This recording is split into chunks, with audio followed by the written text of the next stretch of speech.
உலகத்திலேயே ஒரே ஒரு நோய் தான் நம்ம வந்து மொத்தமாக உலகத்துலேருந்தே எராடிகேட் பண்ணிட்டோம். உலகத்துலேருந்தே அந்த நோய் ஒழிந்து விட்டதுன்னு சொல்லலாம். எந்த நோய் அது? Small box. ஸ்மால் பாக்ஸ்னால் பெரியம்மை. வயசானவங்களுக்குலாம் தெரிஞ்சிருக்கோம். ஒரு 60+ இயர்ஸ் இருக்கவங்களுக்கு தெரியும். சின்ன அந்த பெரியம்மை வந்தால் அவ்வளோதான். 10 பேருக்கு பெரியம்மை வந்தால் 3 பேரை தூக்கிட்டு போயிடும். அவ்வளோ சிவியராக இருக்கும் அந்த பெரியம்மைன்றது. ஆனால் இங்கிலீஷில் அதுக்கு பேர் ஸ்மால் பாக்ஸ்ன்னு பேர். ஸோ அப்போ அந்த நோய் எப்படி ஒழிச்சாங்க? இந்த உலகத்துலேயே ஒழிஞ்சு போச்சு. உலகத்தில் எங்கேயுமே பெரியம்மை கிடையாது. எப்படி ஒழிச்சாங்க? தடுப்பூசி. ஸோ இப்போ யாராவது ஒருத்தருக்கு அது எப்படி கண்டுபிடிச்சாரு தெரியுமா? ரொம்ப இன்ட்ரெஸ்டிங்காக இருக்கும். அந்த தடுப்பூசி கண்டுபிடிச்ச ஸ்டோரி யாருக்காவது தெரியுமா? ஃபஸ்ட்டு தடுப்பூசி அதான்.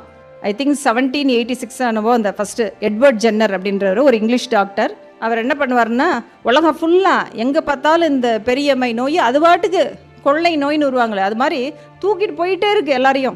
இன்னும் 10 பேருக்கு வந்தால் 3 பேர் செத்து போயிட்டே இருக்காங்க. யங்கு ஓல்டு ஒரு வித்தியாசமும் கிடையாது. ஏகப்பட்ட பேர் இறந்து போகிறாங்க.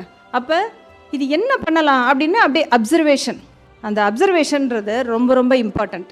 இதெல்லாம் ஒரு டாக்டர் தான் கண்டுபிடிக்கணுமா அப்படின்னா தேவையில்லை. ஒரு சாதாரண ஒரு மனிதன், ஒரு சாதாரண பர்சன் கூட கண்டுபிடிக்கலாம்.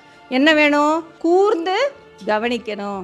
நான் எல்லாருக்கிட்டையுமே சொல்லிக்கிட்டே இருப்பேன். முன்னாடி இந்த மொபைல் கிடையாது. நான்லாம் குட்டியாக இருக்கப்ப எந்த ஊருக்கு போனாலும் பஸ்ஸில் போகும்போது வெளியில் என்னென்ன இருக்குது, என்னென்ன கடைங்க இருக்குது, என்ன இருக்குது, எல்லாத்தையும் ஜாலியாக பார்த்துக்கிட்டே போவோம். இப்போ யாரும் குனிஞ்ச தலையே நிமிடுறதில்ல. எந்த நேரமும் மொபைல். எந்த ஊருக்கு வந்திருக்கா தெரில. உங்கள் பக்கத்து தெருவில் என்ன கடை இருக்குது தெரியாது. ஏன்னா எதையாச்சும் நம்ம கண்ணை திறந்து சைடில் இப்படிலாம் பார்த்தா தானே எதையுமே தெரியாது. அது என்ன கடை தானே கூகுளில் போட்டால் வருது கடை இருக்குதா இல்லையான்னு. நான் என் பசங்கிட்டே சொல்லிட்டே இருப்பேன், எங்கேயா வெளில போகும்போது மொபைல் பார்க்காதம்மா, வெளியில் பாருமா, என்னென்ன கடை இருக்குதுன்னு பாருமா, மக்கள் என்ன பண்ணுறாங்கன்னு பாருங்கள். சரி, நான் இப்போ உங்கள்கிட்ட ஒரு ஈஸியான கொஸ்டின் கேட்குறேன். சென்னையிலேயே பயங்கர மகிழ்ச்சியோடு மக்கள் இருக்கக்கூடிய ஒரு இடம் சொல்லுங்கள். பயங்கர ஹாப்பியாக இருப்பாங்க அந்த இடத்துல. அது எந்த இடம் சொல்லுங்கள்? ரங்கநாதன் ஸ்ட்ரீட்டு. அந்த டி நகரில் போய் நீங்கள் அப்படியே நின்று பாருங்களேன். அப்படியே மகிழ்ச்சி பொங்கும் அந்த முகங்களில். கடைக்கு உள்ளே போகிறவங்களும் சந்தோஷமாக இருப்பாங்க, வெளியில் வரவங்களும் சந்தோஷமாக இருக்காங்க. ஹாப்பியான மனிதர்களை பார்க்கணுன்னா அந்த ஏரியாவில் ஒரு 5 நிமிஷம் இப்படி பார்த்துட்டே இருங்க. ஒவ்வொரு கடையாக அப்படியே பாருங்கள். செம்மையாக இருக்கும் பார்க்குறதுக்கு. எனக்கு ரொம்ப பிடிக்கும். அந்த மகிழ்ச்சியை பார்த்தாலே நமக்கே அந்த மகிழ்ச்சி வந்து அப்படியே ஒட்டிக்கிற மாதிரி இருக்கும்.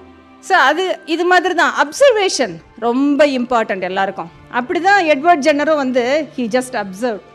அந்த பால் கறக்கிற அந்த அம்மா, அந்த கவு மெய்ட்ஸ்ன்னு சொல்லுவாங்க, அந்த பையன், அவங்களுக்கு மட்டும் இந்த ஸ்மால் பாக்ஸ் பெரியம்மை வரவே இல்லை. எல்லாருக்கும் வருது, அந்த குரூப் ஆஃப் பீப்புளுக்கு மட்டும் வரவே இல்லை. அப்போ தான் அவருக்கு டவுட் ஆச்சு, இதுங்களுக்கு மட்டும் எப்படி வராமல் இருக்குது? அப்படின்னா இதுங்களுக்கு மட்டும் எப்படி ஏதோ ஒரு தடுப்பு சக்தி இருக்கே. உடனே நம்ம நீ என்ன சாப்பிட்ற? நம்ம கேட்போம்ல, முடி நல்லா இருக்குதே, கருப்பாக இருக்குது, என்ன சாப்பிட்ற நீ கேட்பமா இல்லையா? எந்த கடையில் நீ அரிசி வாங்குறன்ற மாதிரி. ஸோ அந்த மாதிரி இவங்க என்ன பண்ணுறாங்க, ஏதோ சம்திங் ஏதோ பண்ணுறாங்க, அது இவங்களுக்கு இந்த எதிர்ப்பு சக்தியை கொடுக்குது. ஸோ அந்த அளவில் அவருக்கு புரிஞ்சிருச்சு. ஸோ அப்போ அவங்கள அப்படியே க்ளோஸாக வாட்ச் பண்ணுறாரு. வாட்ச் பண்ணுறப்ப தான் தெரியுது, அந்த பசுவோட மாடுகளோடு அவங்க வந்து பழகிறப்ப மாட்டுக்கிட்டேருந்து அதுங்களுக்கு ஒரு வைரஸ் வந்துடுது. அந்த கவு பாக்ஸ்ன்னு சொல்லக்கூடியது. அந்த நோய் வந்துடுச்சுன்னா அது லைட்டாக தான் வரும். அது ஒன்றும் பெருசாக ஒன்றும் வராது. அது மாடுகளுக்கு தான் அதிகமாக வரும்.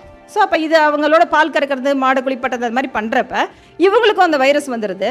அப்போ அந்த வைரஸ் என்ன பண்ணுதுன்னா இவங்களுக்கு எதிர்ப்பு சக்தியை கொடுத்துருது.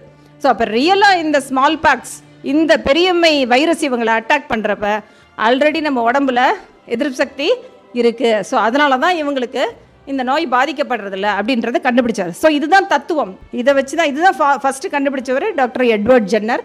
அவர் தான் இந்த கவுபாக்ஸை வச்சு கண்டுபிடிச்சார் இந்த வேக்சினை. ஸோ அதுதான் வேக்சின் அப்படின்றதே கவுன்றது வேக்கா அப்படின்ற அந்த ஒரு வார்த்தையிலேருந்து தான் வேக்சின்றதே வந்திருக்கான். கவு ரிலேட்டட் அப்படின்றது நம்ம ஏதோ ஒரு நல்ல ஆங்கில வார்த்தை வேக்சின் நினைக்கிறோம். ஆக்சுவலாக இப்படி தான் வந்திருக்கு. அந்த கவு பாக்ஸ்லேருந்து கண்டுபிடிச்சதுனால அதோட ரிலேட்டடாக தான் இந்த வேக்சின்றது வந்திருக்கு. ஸோ இது நமக்கு ஒரு பெரிய ஒரு வரம், இந்த எல்லா வேக்சின்ஸுமே. ஏன்னா அப்போ உங்களுக்கு தெரியும், முன்னாடிலாம் எவ்வளோ குழந்தைங்களுக்கு இந்த கக்குவான் இருமல், போலியோவில் பாதிக்கப்பட்டவங்கள பார்த்தா இப்போ கூட நமக்கு அவ்வளோ கஷ்டமாக இருக்கும்.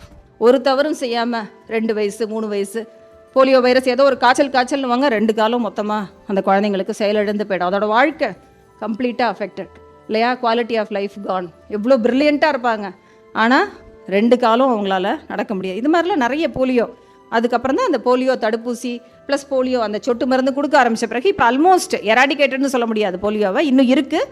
பட் நிறையவே நம்ம வந்து தடுத்துருக்கோம்.